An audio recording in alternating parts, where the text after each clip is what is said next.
오늘 여러분들을 또 기쁨 가운데 뵙게 돼서 너무나도 기쁘고 감사합니다. 요즘은 참 기쁜 소식이 참 듣기 어려운 것 같아요. 누가 결혼을 한다, 자식들이 결혼을 한다라는 청첩을 받아도 기쁘고 축하하는 것보다 고민부터 생겨. 이걸 가야 되나? 그냥 축의금을 입금만 해야 되나? 이거 고민부터 생기더라고. 이게 코로나 시대가 참 우리들의 문화를 많이 바꿔놓는 것 같아요.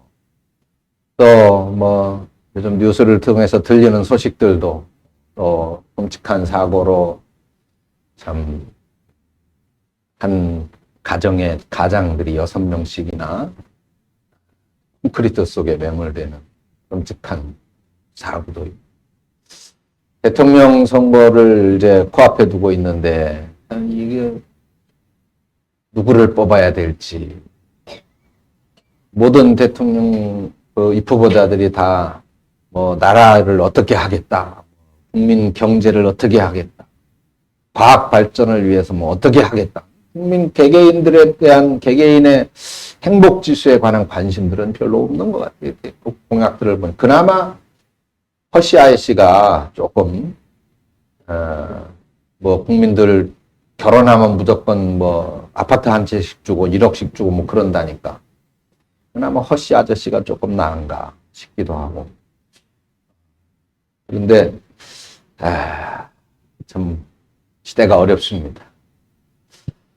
그나마 또 기쁘고 감사한 것은 지난 목요일 날 순천에 교회 설립 예배가 있어서 가서 교회 설립 선포를 하고 왔습니다. 정영미 목사님이라는 분이신데 많이 갈등을 하고 고민을 하다가 교회 개척을 결심을 하고 시작을 하게 되어졌다. 근데 그렇게 결심을 하는 순간부터 모든 진행이 교회 성구라든가 교회 안에 예배 드릴 수 있는 의자, 강대상, 앰프, 스피커, 이런 모든 것들이 순조롭게 이렇게 진행이 되어져서 교회를 설립을 결심을 하니까 하나님의 은혜로 다 잘 되어졌다는 그런 기쁜 소식을 들을 수 있었습니다. 또 뿐만 아니라 또 한 교회가 설립을 준비하고 일정을 맞춰서 또 설립 예배를 드려달라고 요청이 왔는데 참 감사한 일이죠. 이 코로나 시대 지금 통합 측에 우리 장로교 통합 측에 교단 임원이신 한 목사님의 얘기를 들어보면 작년에 2021년도에 우리나라에서만 3,000교회가 넘는 교회들이 문을 닫았다고 해요. 교회가 운영이 어렵고 도저히 목회자들이 힘이 드니까 문을 닫고 대리운전으로 또 배달 가면 돈을 많이 번대요. 요즘은. 그래가지고 글로 갔다가 목사님들이 글로 갔는데 올 생각을 안 한대. 다시 목회 현장으로 돌아올 생각을 안 한다는 거예요. 네? 얼마나 좋겠어요. 사모님들이 제일 반기지. 그냥 꼬박꼬박 돈을 갖다 주니까. 한 달에 500, 600 갖다 주는데 당신 다시 목회해야지. 이런 소리 하겠어요, 사모님들이. 그냥 배달이나 해. 이렇게 하지. 그래서 3,000교회가 넘는 교회들이 목사님들이 대리운전이나 배달로 빠져나갔다. 참 걱정이 크다고 하는 그런 염려의 소리를 들을 수가 있었습니다. 자, 그런데 오늘 이 시간에는 우리에게 놀라운 소식이 전해져 오고 있죠. 바로 성령께서 오셨다라고 하는 말씀입니다. 유대인이 아닌 이방인인 이 고넬료에게 또 그 고넬료의 집에 성령이 오셨다. 왜 이게 놀라운 소식이냐? 이게 왜 기쁜 소식이냐? 이 사건이 있었기 때문에 오늘날 저와 여러분들이 있는 거예요.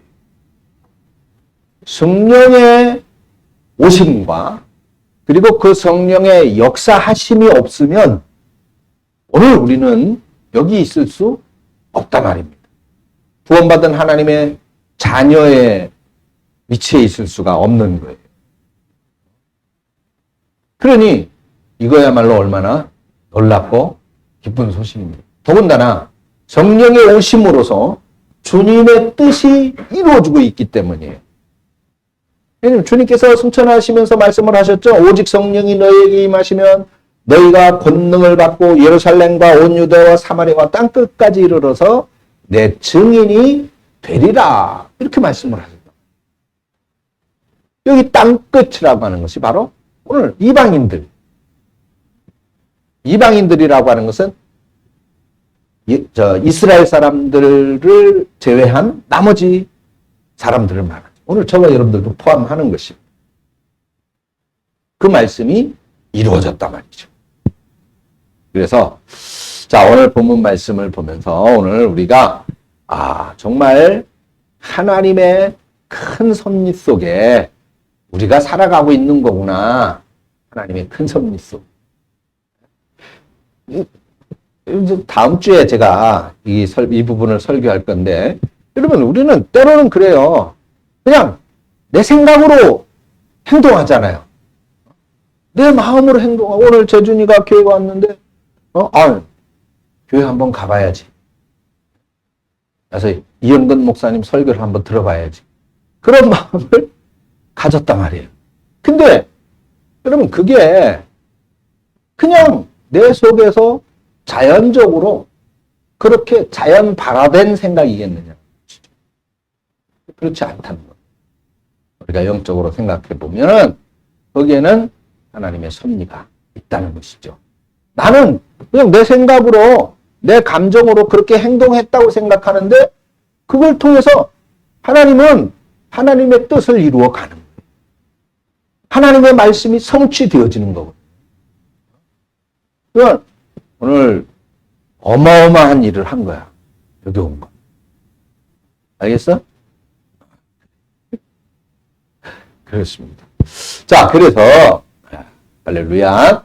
자, 그래서 오늘 이 사건을 살펴보면서 왜 그런가? 왜 이게 엄청난 일인가? 하는 것을 한번 살펴보려고 하는 것입니다. 자, 오늘 말씀은 이제 베드로가 고넬료의 집에 가가지고 신방을 했죠? 신방에서 또 말씀을 전해줬는데 그때 성령이 오셨다는 거예요. 자, 그러면 이 사건 속에서 언제 성령이 오시느냐? 사도행전을 보니까 언제 성령이 오시는가 하는 것에 대해서 말씀해주고 있는데 세 가지의 경우입니다. 세 가지 경우 성령이 오셔요. 먼저 기도할 때 성령이 오신다는 겁니다. 이거는 이제 예루살렘 교회 성령께서 임재하신 경우인데 주님께서 승천하시기 전에 예루살렘을 떠나지 말고 기도하라고 말씀을 하셨죠. 그래서 그 약속의 말씀을 기다리라고 하신 예수님의 말씀을 따라서 제자들이 도망가지 않고 예루살렘에 숨어서 기도하고 있었단 말이에요. 그랬더니 거기에 120명의 제자들이 모여서 기도하고 있었죠. 거기에 성령이 오신 거예요. 사도행전 2장 1절 4절을 보면 오순절 날이 이미 이름에 그들이 다 같이 한 곳에 모였더니 그들이 다 성령의 충만함을 받고 성령이 말하게 하심을 따라 다른 언어들로 말하기를 시작하니라. 그렇게 말씀하고 있습니다. 그러니까 기도할 때에 성령의 충만함을 받았다. 성령이 오셨다. 그 말입니다. 자, 그러면 우리도 성령의 충만함을 받아야 되는데 언제 성령의 충만함을 받을 수 있느냐? 어떻게 할 때 성령의 충만함을 받을 수 있다고요? 그렇습니다. 기도할 때 받는다. 기도할 때 누가복음 11장 13절에 보니까 너희가 악할지라도 좋은 것을 자식에게 줄 줄 알거든 하물며 너희 하늘 아버지께서 구하는 자에게, 구하는 자는 뭐예요? 기도하는 자에게 성령을 주시지 않겠느냐 이렇게 말씀했어요. 좋은 것인데 그 좋은 것이 바로 성령이다. 좋은 것보다 더한 것이 성령이다라고 말씀을 하는 거예요. 기도하는 자에게 성령을 주신다. 여러분들 기도함으로 성령 충만함을 받는 성도들이 되시기를 축원합니다. 두 번째로 언제 또 성령을 받느냐? 안수받을 때. 에베소 교회 성령이 임하신 경우에 바로 이 경우인데, 자, 사도 바울이 에베소 지방에 갔을 때요. 거기 예수 믿는 사람들이 있었단 말이죠. 그래서 그 사람들한테 가서 물었어요. 너희가 믿을 때에 성령을 받았느냐? 그러니까 그 에베소 교회 성도들이 뭐라 그랬어요? 우리는 성령에 대해서 들어보지를 못했습니다. 성령이 무엇입니까? 성령이 어떤 분이십니까? 그렇게 말하는 거예요. 그래서 사도 바울이 그러면 너희는 어떤 세례를 받았느냐? 그러니까 이 사람들이 우리는 그냥 요한의 세례만 받았을 뿐입니다. 요한의 세례는 세례 요한이 물에서 세례를 준 것을 말하는 것이죠. 이렇게 물세례. 우리가 예수 믿은 지 어느 일정 기간이 지나면 세례를 주잖아요. 바로 그 세례를 말하는 거예요. 그래서 사도 바울이 그들에게 그래 그러면 내가 다른 세례를 알려주겠다. 그러면서 그 사람들한테 안수를 했어요. 그 사도행전 19장 6절에 보니까 바울이 그들에게 안수하매 성령이 그들에게 임함으로 방언도 하고 예언도 하였다. 이렇게 말씀합니다. 사마리아의 성령이 임하신 경우도 그래요. 빌립 집사님이 사마리아 지역에 가서 복음을 전했어요. 예수 믿는 사람들이 생겼습니다. 그래서 베드로하고 요한이 이제 사마리아에 예수 믿는 사람들이 생겼다니까 신방 가야지. 그래 갔어요. 그리고 그 정말 예수 믿는 사람들이 있는 걸 확인을 했어요. 빌립 집사에게 전도를 받은 사람들이죠. 그래서 베드로하고 요한이 그들에게 안수를 했을 때 그들도 성령을 받는 장면이 바로 사도행전 8장 17절입니다. 여기 보니까 이에 두 사도가 그들에게 안수하며 성령을 받는지라. 그렇게 말씀하고 있습니다. 그래서 주의 종이 안수할 때에 성령을 받는구나 라고 하는 것을 알 수가 있죠. 자, 세 번째는 말씀을 들을 때예요. 말씀을 들을 때, 오늘 본문의 경우가 바로 그겁니다. 44절에 보니까 베드로가 이 말씀을 할 때, 이 말을 할 때 성령이 말씀 듣는 모든 사람에게 내려오셨다. 할렐루야. 그렇습니다. 오늘 여기도 마찬가지. 베드로의 설교가 채 끝나기도 전에 성령님이 마음에 왔어요. 왠지 가슴이 설레고, 왠지 가슴이 두근거리고, 왠지 가슴이 뿌듯하고, 왠지 가슴에 의욕이 생기고, 왠지 가슴에 나도 하나님을 잘 믿어봐야 되겠다. 그런 마음이 생기고, 그렇게 되는 거예요. 그게 성령의 임하신 증거다 그 말이죠. 그 말씀이 들을 때, 설교를 채 끝나기가 지날 때 성령이 오시. 그러면 베드로가 어떤 설교를 했어요? 특별한 설교 아니었습니다. 예수님에 대해서 가르쳐 준 거예요. 예수님이 누군지, 왜 오셨는지, 또 예수님이 왜 십자가를 지셨는지, 그게 바로 우리 죄를 대신해서 십자가에 돌아가신 것이다. 그러면 예수님이 죽은 걸로 끝났느냐? 아니야. 그분이 3일 만에 살아나셨어. 그리고 우리들의 영원한 구원을 위해서 하늘나라로 승천하셨어. 거기에서 천국을 예비한다고 말씀을 하셨다. 그렇게 말씀하시고 마지막으로 내가 너희들을 데리러 분명히 다시 오신다라고 약속하셨다라고 하는 내용을 설교한 거예요. 그렇게 설교하니까 성령께서 그들에게 임하였다는 것입니다. 자, 이 사실 속에서 우리는 아주 중요한 교훈이 있습니다. 자, 성령의 역사는 말씀을 들을 때에 또 말씀을 우리가 전도할 때, 복음을 전할 때 나타난다라고 하는 거예요. 우리가 모여서 정치 얘기를 아무리 해도 성령이 임하지 않습니다. 우리가 모여가지고 주식 얘기를 하고 비트코인 얘기를 하고 그런 거 얘기할 때 성령이 임하지 않아요. 언제 성령이 임한다고요? 말씀을 나눌 때, 들을 때, 전할 때 임한다. 하나님의 말씀을 전할 때 성령이 임한다. 라고 하는 것입니다. 예수님도 말씀하신 두세 사람이 내 이름으로 모이는 그곳에 내가 함께 있다고 말씀하셨잖아요. 그죠? 예수님의 이름으로 모여서 말씀을 나누는 그곳에 성령이 함께하는 것이라는 말입니다.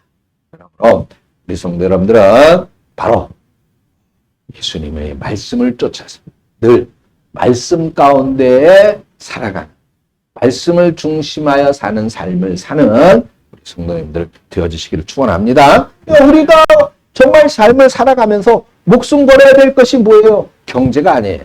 물질이 아닙니다. 정치가 아니고 권력이 아니에요. 정말 우리가 목숨 걸어야 될 것은 말씀입니다. 믿음이에요. 말씀입니다.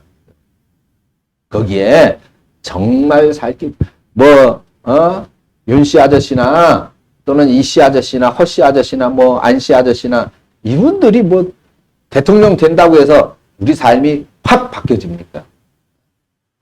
그렇지 않아요. 오히려 더 힘들어질 수도 있고 어려워질 수도 있겠죠. 근데 힘들고 어려운 거는 금방 티가 나요. 더 좋아지는 거는 정말 티가 나지 않습니다.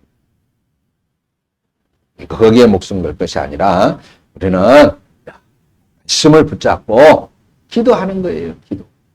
하나님의 섭리, 하나님의 뜻, 하나님의 말씀이 이루어지는 그런 역사 속에서 이 나라의 지도자가 선택될 수 있게 해달라고 기도해요. 기도. 네. 자, 그래서 우리들이 정말 목숨 걸어야 될 것은 예수다라고 하는 것을 우리는 반드시 기억해야 될 줄로 믿습니다.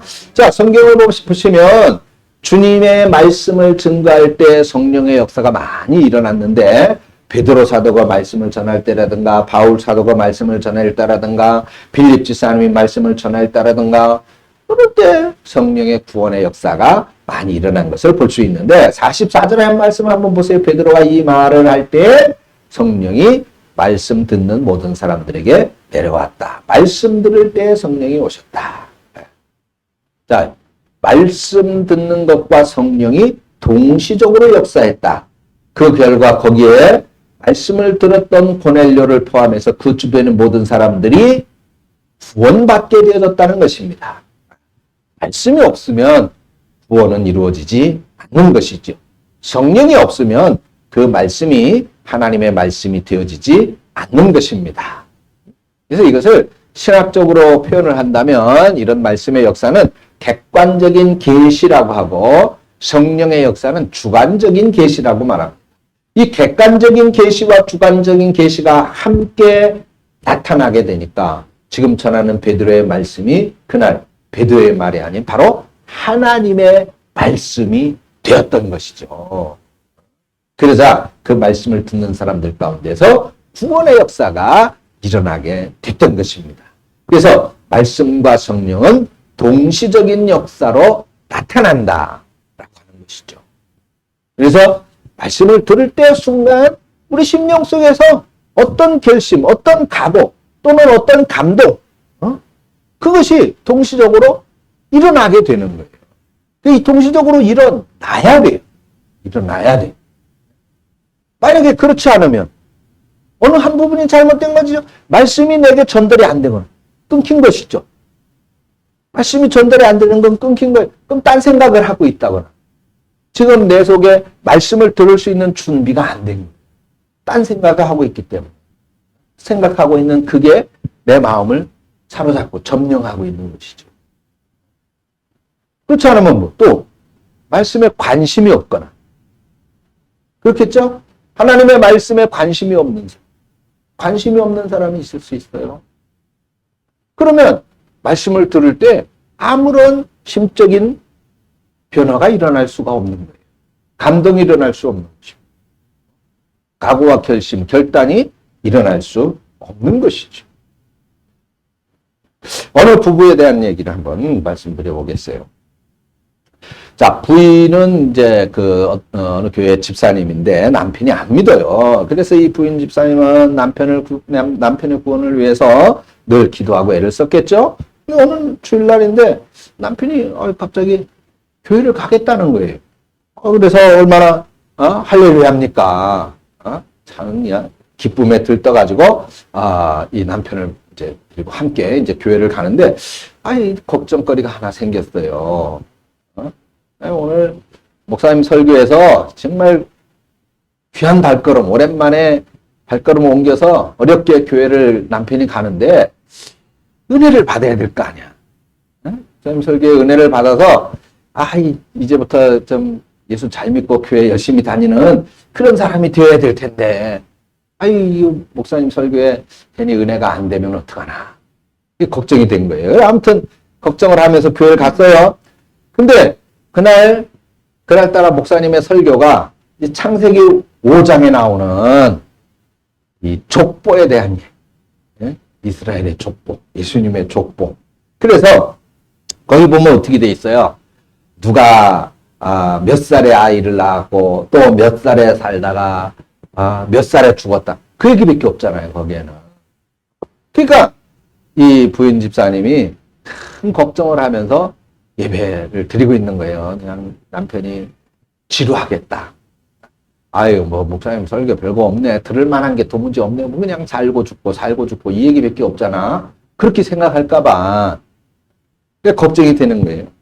그래서 이제 집에 돌아와가지고 남편한테 조심스럽게 물어봤어요. 오늘 교회 가보니까 어땠어요?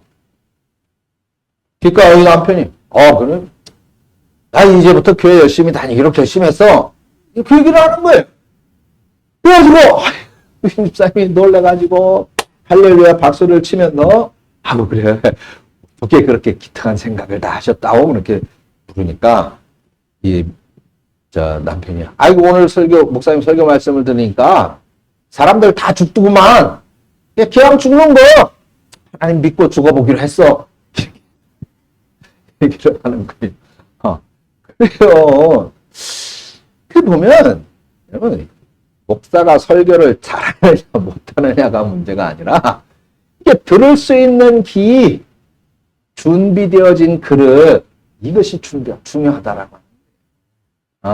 거기에 반드시 성령의 역사가 있어야 된다는 것입니다. 말씀은 살아 생명력이 있다고 그랬어요. 그 말씀이 선포되어지는 데에는 거기에는 사람의 기교가 필요 없는 것입니다. 어느 것이 은혜가 있고 어느 것이 은혜가 없고가 아니에요. 하나님의 말씀은 창세기 1장 1절부터 요한계시록 마지막 절까지 다 생명력이 있는 능력의 말씀이다 말이죠. 제가 우리 노예 신년 아래식이 며칠 전에 있었는데 신년 아래식에 가가지고 내가 창세기 1장 1절 2절 그 두 절 가지고 말씀을 전했어요. 창세기 1장. 그 창세기 1장 2절은 뭐예요? 태초에 말씀이 계시냐. 이 말씀의 태저자. 하나님이 천지를 창조하시니라. 이것부터 시작이잖아요. 그래서 하나님께서 천지를 창조했다. 그 얘기밖에 없는데 그걸 가지고 내가 목사들한테 이 말씀이야말로 정말 온 우주, 온 천지 만물의 시간의 시작과 그 모든 천지 만물의 시작이 바로 이 말씀으로부터 시작되어지지 않았느냐 이러면서 2022년도를 목사들도 딴 생각하는 사람들이 딴 생각하지만 하나님과 함께 시작하자 이렇게 설교를 했는데 자 아무튼 그렇습니다. 하나님의 말씀에는 이렇게 살아 운동력이 있기 때문에 생명력이 있기 때문에 이 말씀을 듣는 순간 말씀을 통하여 우리 심령 속에 놀라운 성령의 임재하심이 있게 된다는 사실을 꼭 기억하시고 믿으시기를 축원합니다. 자 그러면 나는 기도도 하지 않았고 말씀도 듣지 않았고 야, 목사님한테 안수도 받지 않았는데, 그러면 언제 성령을 받는단 말이냐? 어떻게 해서 그러면 교회 나올 생각을 하게 되고, 성경에 대해서, 하나님에 대해서, 교회에 대해서 긍정적인 생각을 하게 되느냐? 이 부분이 궁금하실 것 같아요. 그렇습니다. 자, 성령의 임재하심은 이렇게 말씀을 들을 때, 또는 목사님이 안수할 때, 또는 기도할 때에도 임하지만 성령의 역신, 즉 하나님의 백성을, 하나님의 성도를 부르심이라고 하는 것이 있습니다. 부르심. 그것을 소명이라 그래요. 소명. 하나님이 부르신다. 그러면 그 하나님의 부르심도 역시 성령의 역사인데, 그 성령의 역사는 하나님의 택하신 사람에게 임하여지는 것이요. 택하신 사람. 하나님께서 정하신 사람. 이거는 굉장히 중요한 문제입니다. 하나님께서 정하지 않은 사람에게는 성령의 부르심이 없어요. 하나님의 부르심이. 늘 교회에 대해서 부정적이고, 무슨 하나님이 천지 만물을 창조해 진화된 거지. 그냥 있어진 거지. 그냥 그런 거 복잡하게 생각해. 그냥 오늘 살다 죽는 거지. 이게 일반적인 사람들의 생각이에요. 그런데, 자, 보세요. 하나님이 부른 사람은, 선택한 사람은, 아직 교회 안 다니고, 아직 정말 예수를 믿지 않고, 아직 말씀을 듣지도 않고, 기도하고 하지 않고 그러지만은, 절대로 하나님에 대하여 부정하지를 못해. 교회, 여러분, 물론 죄 많은 사람들이 모인 집단이 교회이다 보니까 교회 모순이 많이 있죠. 부정적인 모습들도 많이 있습니다.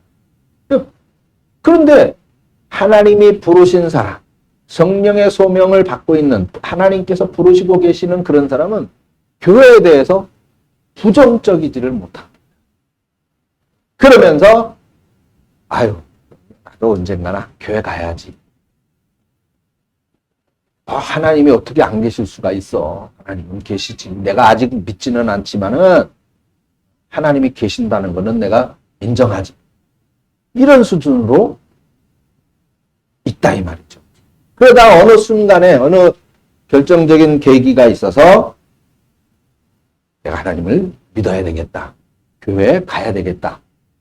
그런 결단을 마음속에 갖게 되는데, 그게 바로 소명인 것입니다. 하나님께서 이제 택하신 사람을 하나님의 정하신 때가 됨으로써 부르는, 하나님께로 부르는 것. 그래서 여러분들이 오늘 여기에 있는 거예요. 이 과정이 없으면, 이 섭리가 없다면 설명할 수가 없어요. 우리가 예수 믿게 되어진 것은. 이 섭리가 없으면 오늘 여기가 우리가 있을 수가 없게 되는 것이죠.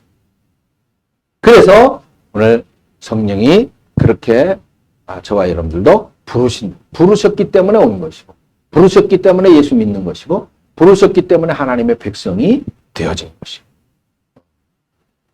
우리 재준이도, 우리 최미경 선생님도, 최윤정 우리 집사님이지.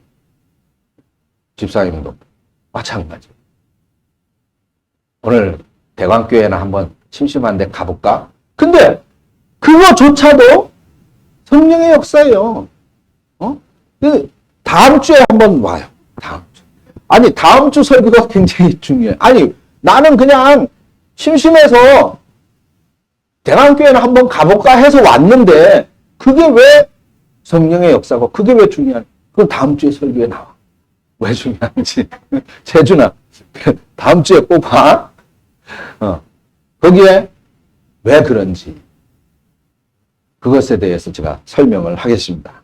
자, 아무튼 이렇게 우리가 하나님의 말씀이 우리에게, 성령이 임하면 우리에게 이제 두 가지 증거가 나타나게 되는데, 물론 성령이 임하시면 여러 가지 많은 증거가 있어요. 아까 임한 것처럼 하나님에게 대하여 호의적인 생각, 긍정적인 생각, 교회에 대해서도 마찬가지죠. 호의적이고 긍정적인 생각이 들게 되고 교회를 가야 되겠다. 그런 마음이 들게 되어집니다. 그런 마음이 들게 되는데 오늘은 이 고넬료의 집에 나타난 증거를 살펴볼 때에 두 가지가 표현되어지고 있죠. 먼저 방언을 말하고 있습니다. 이 방언이라고 하는 것이 뭐냐? 두 가지가 있어요. 방언은 자 알아들을 수 있는 방언과 알아들을 수 없는 방언이 있습니다. 초대교회 때는 방언을 각 나라, 각 그 소수 민족들의 말로 방언을 했어요. 수많은 사람들이, 베드로나 예수님의 제자들이 다른 나라 말을 배운 적이 없잖아요. 그런데 그들이 성령을 받고 난 후에 서로 각기 다른 말로 말했다. 오늘 말씀에도 보면은 서로 각기 다른 말로 말했다. 그래서 그 이방 사람들이, 소수 민족들이, 가만히 들어보니까 갑자기 다락방에서 뭐가 시끌벅걸하고 뭐 난리 아우성치는 소리가 나는데 자기네들 말이 들리는 거예요. 자기네들 나라 말이. 그러니까 이 제자들이 성령을 받고 이제 각 그 소수민족의 말로 말을 하고 그때부터 나와서 복음을 전하기 시작하게 되어졌죠. 이것이 초대교회에 나타난 최초의 방언입니다. 알아들을 수 있는 방언이었던 것이죠. 그런데 반면에 요즘 여러분들 방언 하시죠? 알아들을 수가 없어요. 방언을 하는 나도 알아들을 수가 없습니다. 이것을 신령한 언어라고 말하기도 하는데 영적인 유익함을 위해서 성령께서 그러니까 하나님께서 우리에게 성령 받은 증거로 선물로 주시는 거예요. 주시는 거. 그 방언에 무슨 신비한 능력이 있거나 방언에 신비한 어떤 기괴한 역사가 나타나는 것 절대로 아닙니다. 과거 7, 80년대 70, 80 시대에는 이거 뭐 방언을 통해서 방언 받지 않으면 구원받지 못한 거다. 그럼 또 방언을 해야 뭐 신유의 역사, 치료의 역사가 나타나고 뭐 기적이 나타나고 뭐 그래서 무당 같은 짓들 하고 하는 그런 사람들이 많이 있었는데 지금 그렇지 않아요. 방언에 대한 정확한 말씀의 연구와 신학적 개념을 완전히 정립을 했죠. 방언은 자신의 영적 유익을 위해서 하는 거예요. 하나님과 내가 교통하는 것입니다. 그 수단으로서 사용하는 거예요. 영적인 힘, 영적인 능력은 성령의 권능에 있는 거예요. 나를 통해서, 내 믿음을 통해서 성령의 역사가 임하여지는 것이고 그것이 나타나서 그 사람이 그걸 받을 만한 그릇이 되고 준비가 되어지고 믿음이 되어졌을 때 치료의 역사도 나타나는 거고 그 사람의 문제가 기도받고 해결받는 그런 역사도 나타나는 것입니다. 근데 방언에 어떤 신비한 능력이 있는 것은 아니에요. 방언을 한다, 방언을 못한다가 아무 의미가 없는 거예요. 구원에 관계되어진 것은 전혀 아닌 것입니다. 방언한다고 해서 교만해서는 오히려 죄를 짓는 것이고 방언 못한다고 해서 그것 때문에 또 의기소침할 이유도 없는 것이에요. 어떤 의미에서는 기도를 좀 제대로 못하면 하나님께서 방언을 주실런지도 모르겠어요. 하나님과 교통해야 돼요. 그런데 방언을 하게 되면 하나님과 교통하는 시간을 오래 가질 수 있고 방언으로 기도하면 힘들지 않고 지치지 않죠. 그런 측면에서 방언은 우리의 신앙생활, 자신의 영적인 하나님과의 관계에 있어서 상당히 유익하다 이렇게 말할 수 있을 것입니다. 그래서 방언하기를 사모하고 또 하는 것은 좋습니다. 그런데 방언을 그렇다고 해서 예배 시간에 공적인 기도 시간에 대표 기도 시켰더니 나와서 방언으로 왓삼바리 투삼바리 그러면서 방언을 하면은 안 되죠. 덕을 가리는 못된 행동이 되는 것입니다. 자, 그래서 오늘 이 방언은 그렇게 두 가지의 종류가 있었는데 초대교회는 주로 방언이 사용되어진 것은 전도하기 위해서 사용이 되어졌어요. 방언이 다른 나라 말, 다른 이방 사람들에게 복음을 전하기 위해서 방언이 하나님께서 성령을 통해서 은사로 주셨고 사용되어졌다라고 하는 것을 알 수가 있습니다. 그래서 결국 지금은 방언은 소통의 은사다 이렇게 얘기를 하시면 돼요. 생각하시면 돼요. 하나님과 나와의 소통의 은사다. 그래서 성령 받은 사람은 하나님과 소통하고 또 성도들과 소통하고 가족들과 소통하는 거예요. 소통. 예수 믿는 사람의 받는 이 은사 중에 은사가 바로 이것인 것 같아요. 그래서 기도 많이 하고 정말 주님을 열심히 믿는 사람은 누구와도 적을 지지 않아요. 싸움하지 않아요. 다투지 않아요. 비난하지 않아요. 욕하지 않습니다. 예수입니다. 그래서 제가 항상 후배 목사들이나 신학교에서 가르치는 것은 목사는 절대로 적을 만들지 말라고 가르치죠. 적을 만들지 말라고. 여러분들에도 말씀을 드렸죠?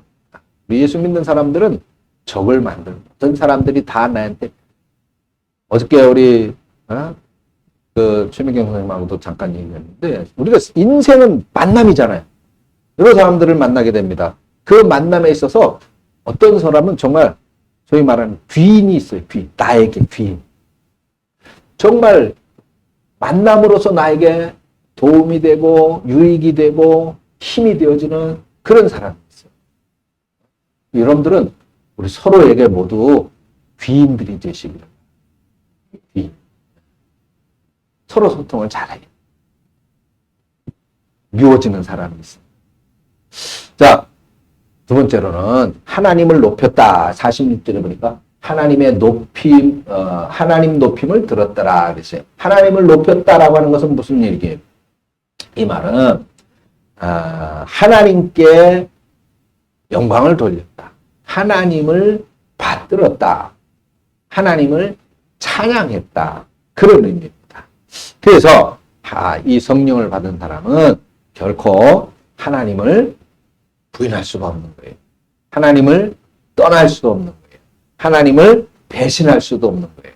하나님을 높이는 겁니다. 하나님을 찬양하는 거예요. 그리고 사람들을 칭찬했다는 것입니다.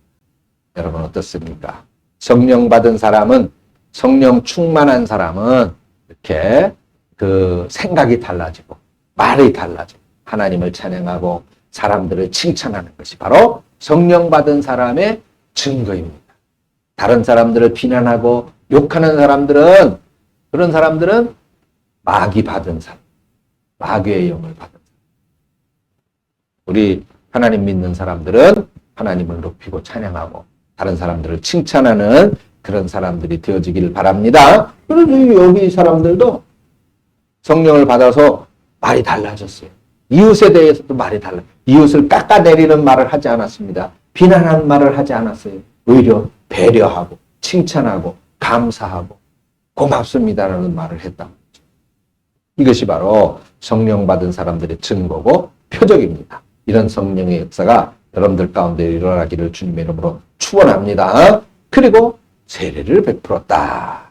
물로 그 다음 세례를 줬습니다. 이것도 설명을 하려면 좀 긴데 성령 세례와 물 세례 이렇게 이제 구분이 되어지죠. 성령이 임하는 것을 성령 세례라고 말하는 것이고, 그리고 성령 세례를 받았다 하더라도 반드시 물 세례를 받아야 됩니다.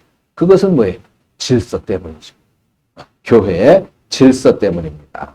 그래서 우리가 이 질서를 또 따르고 또 순종하는 것이 하나님의 일을 유익되게 하기 위한 것이다. 아니 성령 세례 받았으면 됐지. 예수 믿으면 되는 거지. 뭐 굳이 또 세례를 따로 받아야 돼? 그것이 아니에요. 하나님은 질서의 하나님이라고 말씀하는 거죠. 그래서 하나님은 질서 속에서 하나님의 일이 성취되어지시기를 원해요. 창조하실 때도 지금 흑암과 혼돈과 공허 속에 있는 세상 속에서 하나님 천지 창조를 하셨죠. 하나님은 흑암과 혼돈을 원하시지 않고 질서를 원하신다라고 하는 것을 알 수가 있습니다.